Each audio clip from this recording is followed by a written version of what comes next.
بسم اللہ الرحمن الرحیم۔ السلام علیکم۔ روزانہ واقعات سننے کے لیے اس چینل کو سبسکرائب کریں۔ حضرت سیدنا حسن رضی اللہ عنہ حضرت سیدنا انس رضی اللہ عنہ سے روایت کرتے ہیں کہ حضور نبی کریم صلی اللہ علیہ وسلم کے صحابہ کرام رضی اللہ عنہما میں سے ایک صحابی رضی اللہ عنہ تجارت کیا کرتے تھے۔ ایک ملک سے دوسرے ملک اور ایک شہر سے دوسرے شہر مال تجارت لے جاتے۔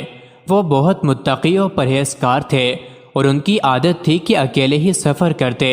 اسی طرح ایک مرتبہ وہ سامان تجارت لے کر سفر پر روانہ ہوئے۔ جب ایک جنگل میں پہنچے تو اچانک آہنی زرہ پہنے ایک مسلح ڈاکو نے آپ رضی اللہ عنہ کو روک لیا اور کہا، اپنا سارا مال میرے حوالے کر دو اور قتل ہونے کے لیے تیار ہو جاؤ۔ یہ سن کر وہ صحابی رضی اللہ عنہ فرمانے لگے، تمہارا مقصود مال ہے، تم میرا سارا مال لے لو اور مجھے جانے دو۔ مجھے قتل کرنے سے تمہیں کیا فائدہ ہوگا؟ یہ لو، میں اپنا تمام مال تمہارے حوالے کرتا ہوں۔ یہ سن کر ڈاکو نے کہا، میں تمہارا مال تو لوں گا ہی مگر تمہیں قتل بھی ضرور کروں گا۔ اتنا کہنے کے بعد جب وہ حملہ کرنے کے لیے آگے بڑھا تو صحابی رضی اللہ عنہ نے کہا، جب تم میرے قتل کا ارادہ کر ہی چکے ہو تو مجھے تھوڑی مہلت دو تاکہ میں اپنے رب کی بارگاہ میں سجدہ کر لوں اور اس سے دعا کر لوں۔ یہ سن کر ڈاکو نے کہا، جو کرنا ہے جلدی کرو، میں تمہیں قتل ضرور کروں گا، جلدی سے نماز وغیرہ پڑھ لو۔ اس صحابی رضی اللہ عنہ نے وضو کیا، 4 رکعت نماز پڑھی، پھر سجدے کی حالت میں اللہ رب العزت سے اس طرح دعا مانگنے لگا، اے ودود، اے عرش مجید کے مالک، اے وہ ذات جو ہر ارادے کو پورا کرنے والی ہے، میں تیری عزت کا واسطہ دیتا ہوں، ایسی عزت جس کی کوئی انتہا نہیں، اور اے ایسی بادشاہت کے مالک جس پر کوئی دباؤ نہیں ڈال سکتا، میں تجھے تیرے اس نور کا واسطہ دے کر سوال کرتا ہوں جس نے تیرے عرش کے ارکان کو منور کیا ہوا ہے۔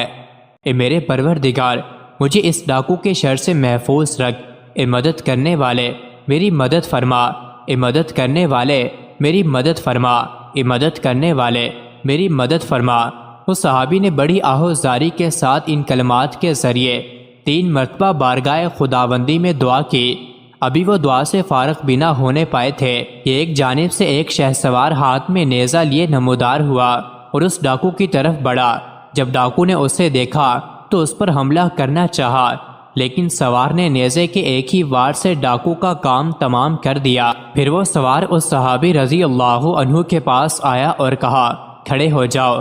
یہ سن کر وہ صحابی رضی اللہ عنہ کھڑے ہوئے اور اس سوار سے کہنے لگے، اے عظیم شخص، میرے ماں باپ تم پر قربان ہوں، آج اس مصیبت کے دن تم نے میری مدد کی ہے، تم کون ہو؟ سوار نے کہا، میں اللہ تعالیٰ کے فرشتوں میں سے ایک فرشتہ ہوں اور چوتھے آسمان سے آپ رضی اللہ عنہ کی مدد کے لیے آیا ہوں۔ جب آپ رضی اللہ عنہ نے ان پاکیزہ کلمات کے ساتھ پہلی بار دعا کی تو آسمان کے دروازوں کی آواز ہمیں سنائی دی۔ پھر جب دوسری مرتبہ دعا کی تو ہم نے آسمان میں ایک چیخ و پکار سنی۔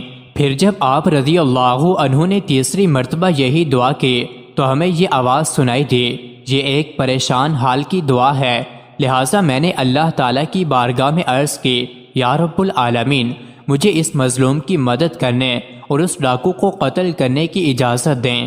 چنانچہ میں اللہ تعالیٰ کے حکم سے آپ رضی اللہ عنہ کی مدد کرنے کو آ گیا۔ مزید ایسی ہی ویڈیوز کے لیے چینل کو ضرور سبسکرائب کریں۔